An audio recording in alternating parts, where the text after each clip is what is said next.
Welcome to a series created in response to the COVID-19 pandemic. Today, our theme is helping children grow up, understanding reactions and emotions. I'm Yolanda Sosa, and I'm here with my colleague, Gloria Andrade. Things have changed as a result of the coronavirus pandemic. We hope you and your loved ones are safe. During this unprecedented time, we at the Center for Autism and Early Childhood Mental Health at Montclair State University are committed to support you. We have created a series of webinars in response to the pandemic.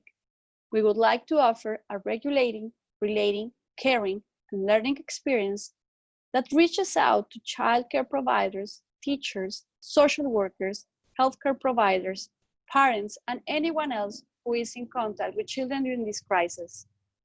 We are recording these webinars to provide information and insights to better understand and respond to infant, toddlers, and young children at times of heightened stress and trauma.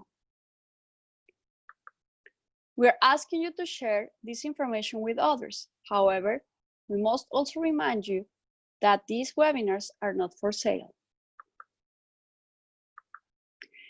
Infant and early childhood mental health is an interdisciplinary field concerned with optimal physical, social, emotional, and cognitive development within the context of children's family. At the center, we believe that emotional and relational well-being is the foundation of developmental and educational progress. Here we have an agenda today that will take you throughout these topics. The first one is what to know about coping with the stress of an infectious disease like COVID-19. We'll also address, by age group, possible reactions, how to help children identify and label emotions, everything about self-care and coping, and also seeking additional help. What to know about coping with the stress of an infectious disease like COVID-19? We have information and communication as a base. The second one is scheduling and activities, and the third one is emotional safety and hygiene. We keep updated about what is happening with the outbreak and additional recommendations by getting information from credible media outlets, local public health authorities, and updates from public health websites. We recommend you to do the same. We also recommend you to seek support and continue connections from friends and family by talking to them on the telephone, texting, or communicating through email or social media. Schools may have additional ways to stay in contact with educators and classmates throughout these times. Be particularly aware and limit how much media coverage or social media time your children are exposed to about the outbreak. Focus on supporting children by encouraging questions and helping them understand the current situation. Keep your family's schedule consistent when it comes to bedtimes, meals, and exercise. Make time to do things at home that have made you and your family feel better in other stressful situations, such as reading, watching movies, listening to music, playing games, exercising, or engaging in religious activities, praying, or participating in services on the internet. Have children participate in distant learning opportunities that may be offered by the schools or other institutions or organizations. Also, we recommend that you recognize that feelings that they could have, such as loneliness, boredom, fear of contracting the disease, anxiety, stress, and panic. These emotions are normal reactions to a stressful situation such as disease outbreak. Help your family engage in fun and meaningful activities consistent with your family and cultural values as well. Talk about their feelings and validate them. Help them express their feelings through drawing or other activities so they can clarify misinformation or misunderstandings with you about how the virus is spread and that not every respiratory disease is COVID-19. Provide comfort and a bit of extra patience. There are possible stress reactions that we are going to notice in children. and youngsters. For infants and toddlers, we can have certain reactions like pulling away, joining of hands, arching their back, stiffening, reaching for the caregiver, lowering of the head, lengthy mutual gaze, hand to mouth, or some hiccups.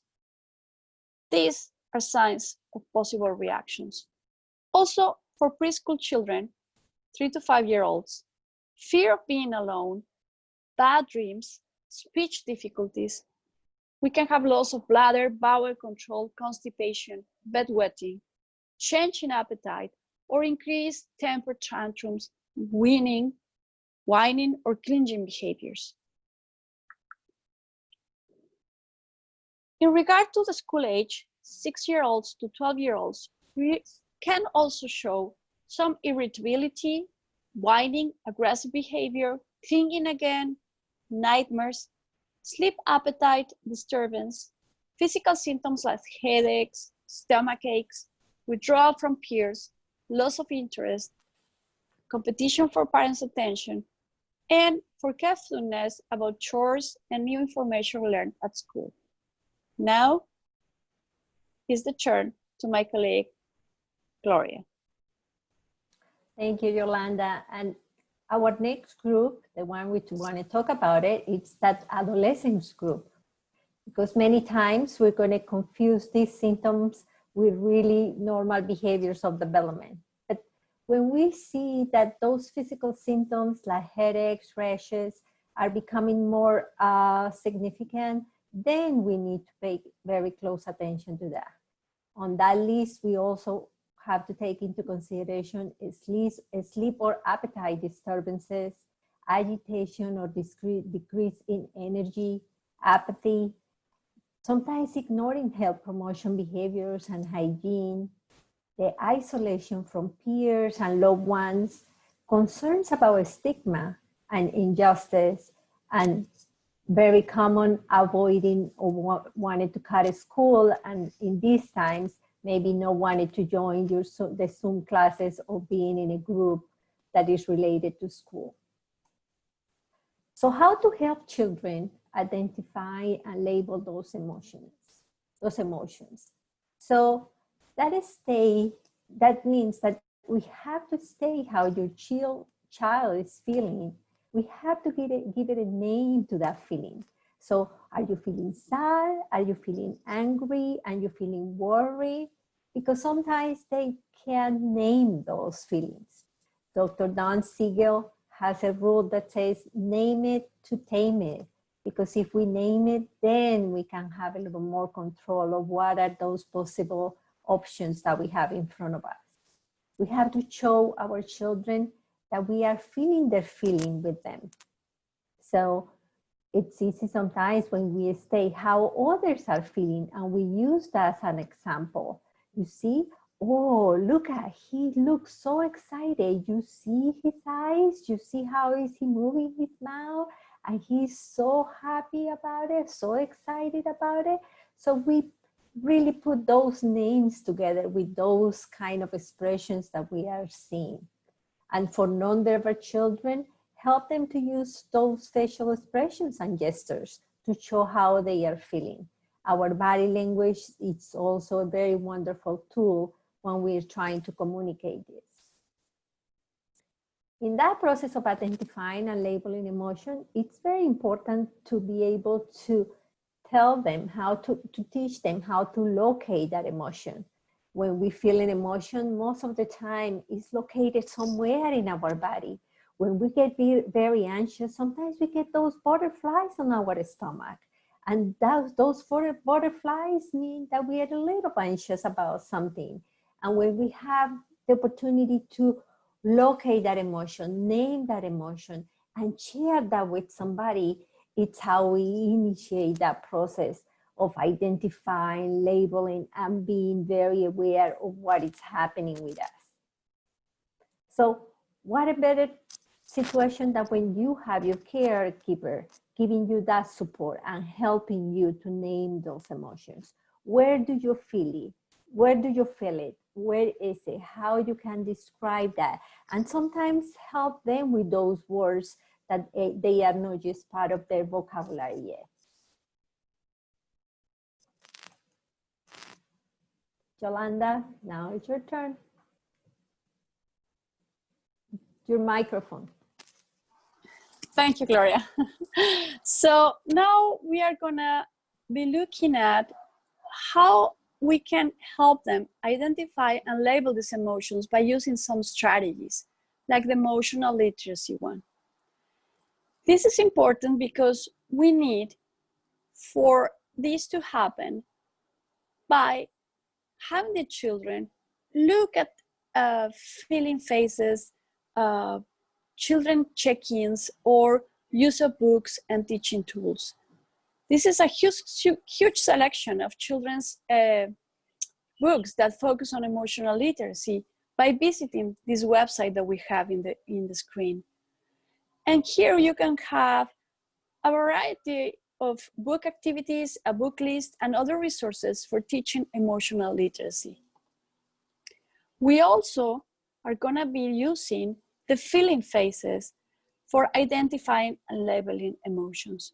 You can use these to ask them how they are feeling, like, this is how I feel today, and they can point at the pictures. They can also mimic the pictures and represent them, or you can also help them by naming the emotion and pointing the picture and saying, probably you feel like proud or sad or loved. That's the way you're feeling. That's the name for it. We can do the check-in by using this chart, for example, where they can locate one of the faces and with a feeling or emotion, put it there and match it with what they are feeling at this particular moment. They can do the check-ins in the morning, they can do the check-ins in the afternoon, at night, so they can be monitoring the feelings, how they've been transformed or they keep changing during the day. Also, the mixed use of feelings or identification of them, having more than 1, 2, or 3 emotions at the same time. I can feel frustrated, I can also feel sad, but I can also be happy by being with you. And now I pass the turn to my colleague Gloria again.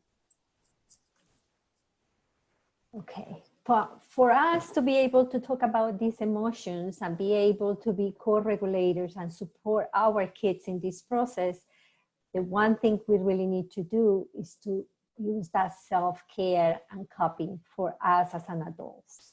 How we can guide our own practice and then be able to support the practice of our own kids. So practice your flexibility, adjusting some of your daily activities to meet the current reality of the situation, and focus on the small tasks that you can accomplish. Give yourself permission to focus on some moments that give you meaning, purpose, or fulfillment.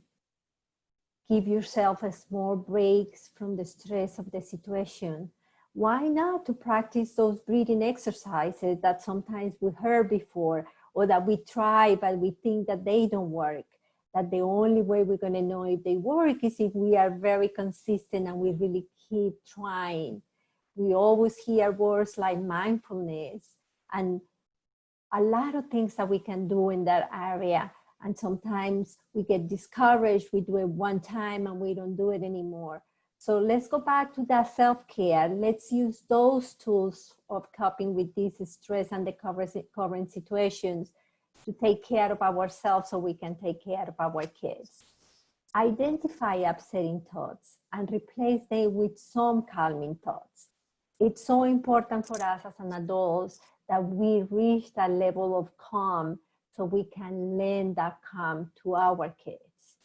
We have to many times reframe those behaviors that we are seeing in our kids to be able to see things in a different way and to have different options to what we are seeing. If I see my kid and I say, oh, it's just he's doing that on purpose, he just wants to upset me. Or maybe I want to reframe that and I say like, oh, I think he's just trying to tell me that he needs something, but he doesn't really know how to say it. That will make a big difference, how I'm going to react to that and how I'm going to behave to our what I'm experiencing at that moment. So with that, we want to give you all lists of sources that you can use and that you can go and maybe dig a little deep into these concepts that we want to present for you here today. We hope you enjoy this webinar and that you will take the time to watch the whole series. The MSU Center for Autism and Early Child Mental Health is a thought-leading center focused on infant and early childhood mental health and developmental differences. So if you have any additional questions, please contact us at the email or phone number included in this slide. Be safe, and we hope to see you soon.